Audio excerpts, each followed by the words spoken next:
So you're looking to get into public speaking, but you've suffered from a lack of confidence, or you feel like you need to go through all of this different training in order for you to be an effective public speaker.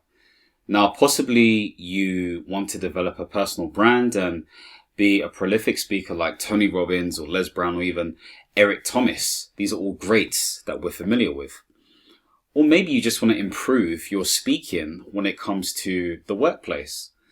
So there are various different things we can do, but when it comes to public speaking, it really comes down to some of the things that I'm going to be talking about in this video. So the first thing I'd say is that if you're going to do any type of speaking, it's very important to be as authentic to self as possible. Okay. Some of the greatest public speakers are those individuals who are really aligned to their authentic or original selves. You know, they have a sense of brutal honesty and loving honesty at the same time. You can't really fake what they do. And so that really comes down to understanding and being clear about what you value as important. Because if you're doing a talk based on experiences within your life, or if you're doing an expert talk, people need to be able to see that there is an authentic side to you that they can connect with. And it really comes down to that connection. It really comes down to the vibe that you give off when you're speaking to different people. So the first thing I'd say to you is really establish your set of values and think to yourself, are you living by those values? And if not, how can you improve those different things in order to live more to your values? The second thing I'd say is you have to have some way of improving your self-awareness.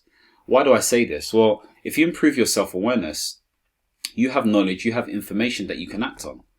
Improving your self-awareness can come in various different forms. You can ask people to complete a Johari window exercise with you.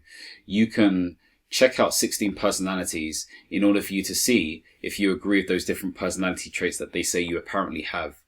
You can speak to different individuals, whether it's your line manager, your friend, or business partner, to understand what type of person you are, set against some questions. Also, other ways you could do it is through meditation, through exercise, through prayer. These are all ways in which you can improve your self-awareness. Why is this important for public speaking? Because as I'm doing right now with you, I'm aware of what I'm saying and what I may say, what I may not say. But I have to be aware of how it may come across to this camera as well, to you in the audience. So self-awareness helps you improve what they call self-management. Now, this is all part of an emotional intelligence series, but really and truly, self-awareness can help you improve your speaking because you know how to present yourself. The third thing I'd say is to pick a topic. Okay, so pick a topic that you want to focus on. Now, if you're focusing on your life, then maybe what you want to do is do an exercise where you basically go back 10, 20, maybe even 30 years, depending on your age, and pick up the hallmark experiences that have happened in your life. And based on those experiences, highlight what actually happened, who was there, the lesson that you learned, but also the key value that you went away with. That's one exercise if you're focusing on your own experiences. If you're focusing on a topic, then what I'd say is do some deep research into that topic. Okay, really important. So that deep research could be reading the top 6 books within that space. That could be reading white papers or policies or strategies. That could be watching videos, going to events, listening to podcasts, listening to audiobooks, speaking to people within those spaces.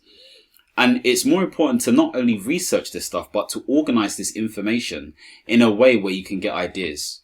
Okay. So following on from that, whether it's based on your life or whether it's based on a specific niche, the next thing is to start brainstorming your framework for the thing that you're talking about. Okay. So usually for most frameworks, there's anywhere between as small as 4, but as high as 12 things. So let's say 6 to 8 things is the sweet spot. So think of 6 main topics within your area of expertise that you're focusing on. Okay. So if it's your life, you can use the hero's journey as an example. So the hero's journey talks about the fact that you introduce, who you are, your current circumstances. Then you have this problem that you're trying to solve. You hit a roadblock and, there are certain trials and tribulations. You may even get a mentor on the way who may advise you. And then at a certain point at the summit, there's a point of realization where you're like, wow, I can change my life. Things can be different for the better.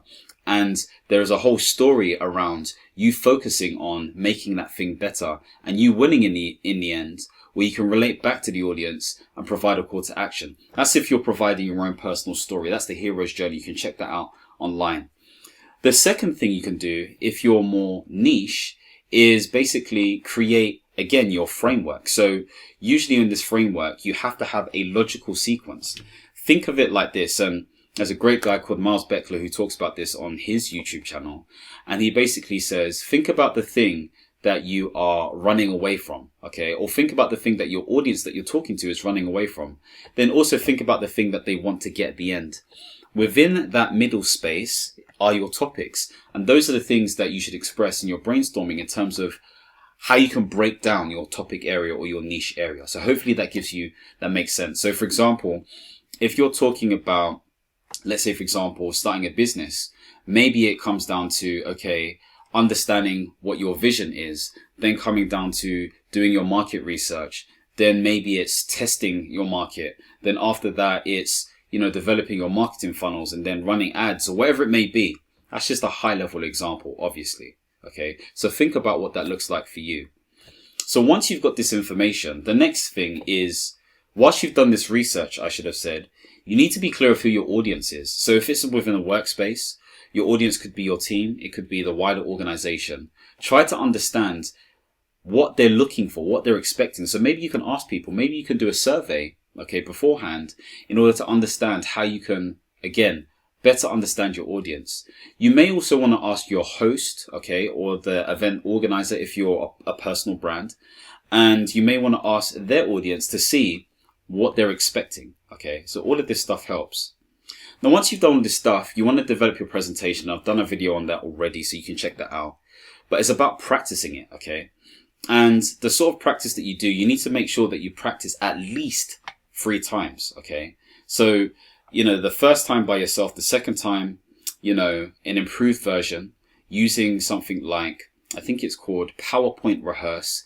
And this will enable you to check your speed in terms of your talking, ums and ers that you may say, or words that you may need to change. If you're just repeating what the slides are saying, it's a great tool to check out. Also, you want to make sure that you practice in front of an audience. And you want this audience to watch you, okay? You want them to write notes and observe how you can improve. This could be anybody. Okay, so if they're a subject matter expert, they can listen for the context and the logic and the coherence of what you're saying. If this is not, maybe they can look at your body language, if you're using the right sort of hand gestures, or if you are smiling when you're speaking, or whatever it may be. Okay, so these are all things you can do. And it's about breaking it down scientifically to the point where you get it and you're confident. This is how you improve. You train. You make sure you do things intentionally. After you've done all of that, I always say it's pretty good to sort of like create content around what you're doing.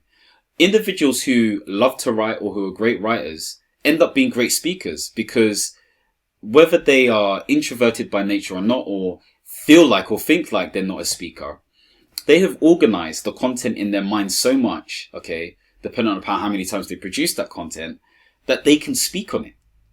This is why people like Robert Greene, okay, who may have appeared unassuming by nature, is astounding as a speaker because he knows what he's talking about. And so if you're a writer or someone who's looking to get into writing, then you automatically improve your speaking skills because you have a framework, an organization, a basis of that content in your mind. Maybe you want to produce videos like what I'm doing right now, okay? Videos are always a great way of showing your expression and also learning from what you're doing as well. And you can express it how you want to express it. So that's another way you can do it as well. Another thing I'd say is, see if you can speak for free at different events. Maybe you want to speak at your local religious center or church or charity, or even in your workplace, okay? Maybe you want to be part of organizations. Maybe you want to check out Meetup. Offer to speak. And this could be in person or this could be via video. But if you offer to speak, you are more likely going to improve your speaking. I remember when I went to a Les Brown event, and I'm not going to lie, I spoke to him. I bought a VIP ticket and I asked him a question. I had no idea what the question was going to be. I just wanted to ask him a question. And before he answered me, he was like, Michael, you have a great speaking voice. He imitated my voice. And I was just even gassed he even did that. But anyway, that gave me confidence. And what I did straight away was I went onto YouTube and I posted my first video. Okay. Now this was just more to practice, but I started posting these on Facebook.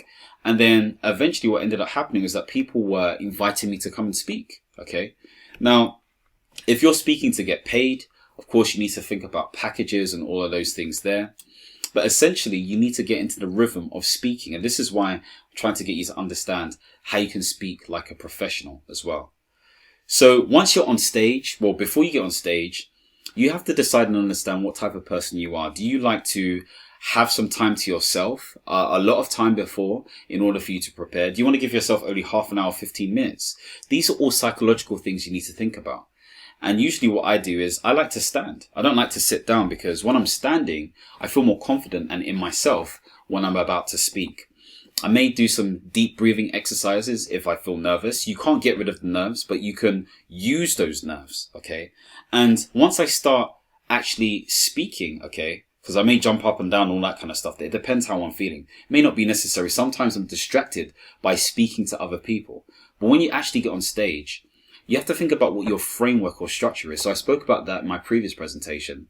But essentially, usually what I do is I either introduce myself and the topic, okay?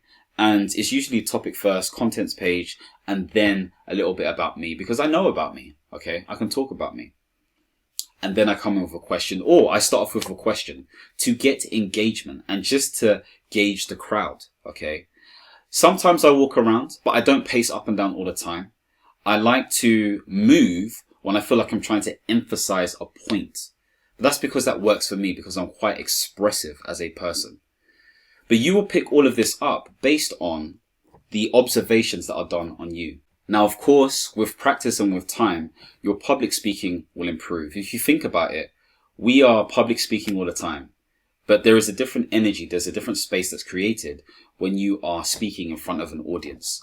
You should challenge yourself. You should challenge yourself to speak in different spaces and places. Maybe give yourself a target. Maybe you say, I want to do one speaking engagement a week, even if it's really small, even if it's in front of your people, even if it's just you practicing. Maybe you want to do it twice a month. It's totally up to you. Maybe you want to do it every day in some way. You know, another way of doing this is doing Instagram lives, as an example, Facebook lives. I remember I set myself a challenge to do an Instagram live every single day. And I think I did that for about 90 days plus or something like that. And I was so nervous. I don't know why. I'd done so many public speaking gigs, but I was just nervous to speak on Instagram. And it just opened up a new level of authenticity because if I made a mistake, it was always going to be there. It was always going to be there for people to see. And this is why that authentic thing is really important at the beginning. Practice speaking as regularly as possible. Doing it virtually and digitally is a great precursor, but it doesn't, I believe, it doesn't exchange for doing it in person where you can. So find opportunities to speak. Now, I'd love to know, what is your biggest fear when it comes to public speaking? Let me know in the comments below.